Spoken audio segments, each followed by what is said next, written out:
Have you ever stood in a room, your heart full, your spirit lifted by a recent win, maybe a promotion, a breakthrough, a long-fought milestone, and turned to share it with someone close? They smiled, they nodded, they even said the words you thought you needed to hear, "I'm proud of you." But something inside you didn't feel right. A twist in your gut. A tightening in your chest.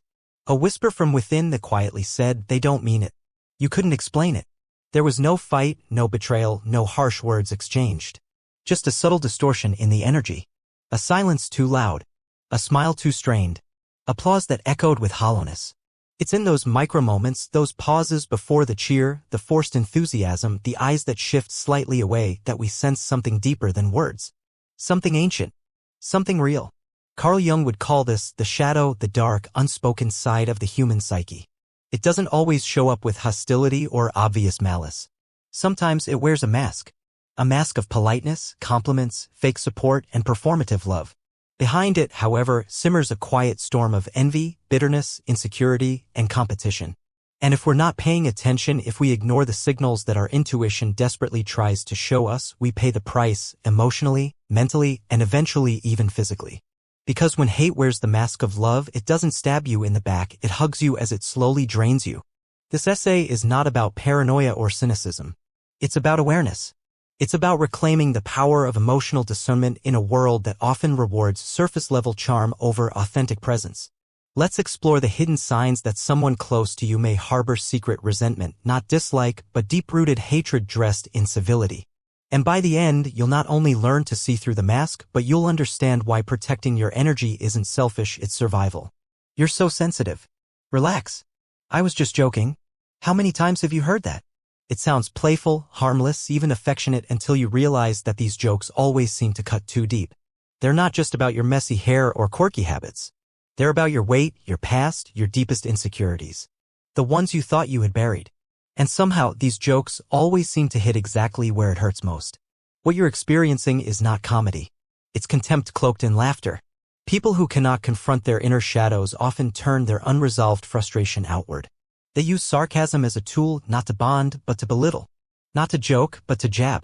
Carl Jung said, everything that irritates us about others can lead us to an understanding of ourselves. But those who refuse self-awareness project their discontent onto others. Their jokes are not harmless, they are surgical strikes. Carefully designed to bruise without bleeding. If you find yourself laughing with everyone else but crying alone later, you're not being oversensitive. You're being emotionally ambushed. And it's not your job to become numb. It's your responsibility to recognize it and protect your spirit. Have you ever had someone forget to tell you something important? Missed a deadline that mattered to you? Given advice that, though seemingly helpful, always leads to outcomes that leave you stuck or behind? Once is an accident. Twice could be coincidence. But when a pattern emerges, when it's always your moments that are downplayed, your progress that's delayed, your confidence that's quietly chipped away, what you're facing is sabotage wrapped in love. These people often present themselves as your biggest supporters. They hug you when you cry, but subtly disappear when you succeed. Their help feels like help, but somehow your steps always stall after it. They say, "I was just trying to help," but deep down, you know something is off. Jung warned us, the person who feels inferior will often try to lower others rather than rise themselves. These people don't hate you loudly, they keep you small gently. Through forgetfulness, misguidance, and well-timed doubt. True love nourishes your wings. Fake love hides its envy by holding you back under the banner of concern. You share a win. A promotion. A successful launch. A personal victory. You expect a moment of celebration. Instead, they pivot. "Oh yeah? Guess what I just did?" Suddenly, your moment becomes theirs. The spotlight shifts. The energy dampens. You feel the smile fall off your own face as they overshadow your joy, not maliciously, but compulsively. You didn't enter a competition. But they did. Silently. Secretly. Relentlessly. People who haven't dealt with their own stagnation often respond to your growth with insecurity. Your light makes their shadow feel darker. Every time you rise, they feel smaller by contrast, not because you intended to diminish them, but because they never cultivated their own shine.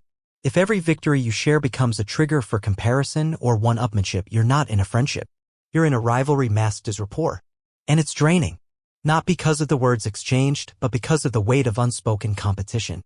They say the right things. "I'm so proud of you. That's amazing. You deserve it." But something in their tone is empty. The words sound pre-recorded. Their eyes don't meet yours. Their presence feels distant, like they're physically there but emotionally absent. That's not love. That's emotional dissociation. Genuine people don't just cheer for you, they feel for you. They show up not just with words but with presence. They cry with you, celebrate with you, sit in silence with you. They don't need perfect words because their energy carries the sincerity. But emotionally repressed people? They act out of obligation. They mimic kindness without embodying it. Jung described this as ego dissociation, a disconnection from true emotional presence. When someone's warmth feels synthetic, when their praise is hollow, when their "I care" is always backed by absence, you're not in a connection.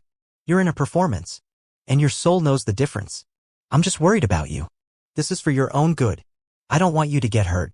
These statements sound nurturing, even loving. But listen to how your body reacts. Do you feel supported or diminished? Empowered or small? There's a type of manipulation that doesn't use rage. It uses concern.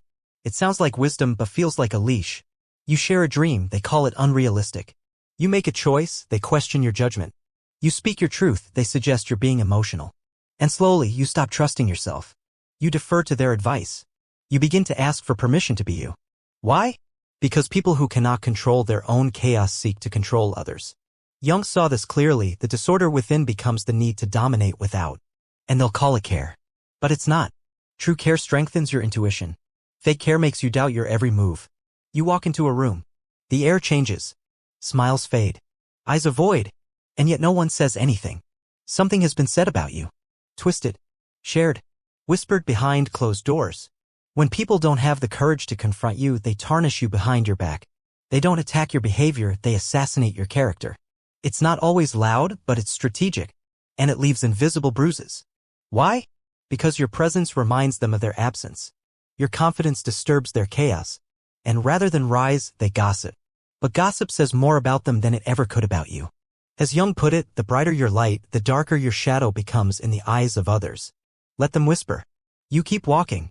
Because silence, graceful, grounded silence, is louder than any rumor. This one stings the most. They were there when you were broke. When you cried. When you struggled. But now as you rise, they disappear. No excitement. No texts. No real smile. Just cold acknowledgement and quick subject changes. You didn't change. Your success did. When you were low, you were relatable. Safe. But now that you're growing, you're a mirror and they don't like what they see. Jung said, if someone cannot rejoice in your joy, they are fighting an internal war. Your progress becomes their pain, not because you hurt them, but because your evolution reminds them they've stayed behind. It's tragic, but true. Some people can walk with you in suffering, but not in success. Words can lie. Compliments can be rehearsed. But the body? The body tells the truth. A second too late clap. A hug without warmth. Eyes that shift. Breath that quickens. Shoulders that stiffen when you speak. This is not paranoia. This is primal wisdom. Before humans ever spoke, we read each other's bodies for survival. That wisdom still lives in your gut. When someone says they love you but your stomach twists, listen. When their mouth says, I'm happy for you, but their eyes dim, believe the energy. As Jung wrote, the unconscious always speaks through the body. Don't ignore the glitch in the matrix. It's not impolite to protect yourself. It's intelligent. Now that you see the signs, you don't need revenge. You don't need proof. You don't need to convince anyone or force the truth into the light. You just need one thing, peace. Peace is expensive. Stop giving it to people who pay you back in tension, in shadows, in slow poisons disguised as support. Not everyone in your circle is in your corner. Some are just studying you, waiting, competing in silence, loving you just enough to stay close, but never enough to truly cheer. You don't need their applause. You need your own clarity. So walk away quietly. Walk away kindly. Walk away with power. Because self-love begins where fake love ends. And your journey of freedom, real, spiritual, emotional freedom, begins the moment you stop begging for acceptance and start choosing yourself. This isn't the end. It's the beginning. The start of a you that's finally free. Thank you for accompanying. Don't forget to like and subscribe to the channel and leave a comment below so we can discuss. Wish you and your family good health.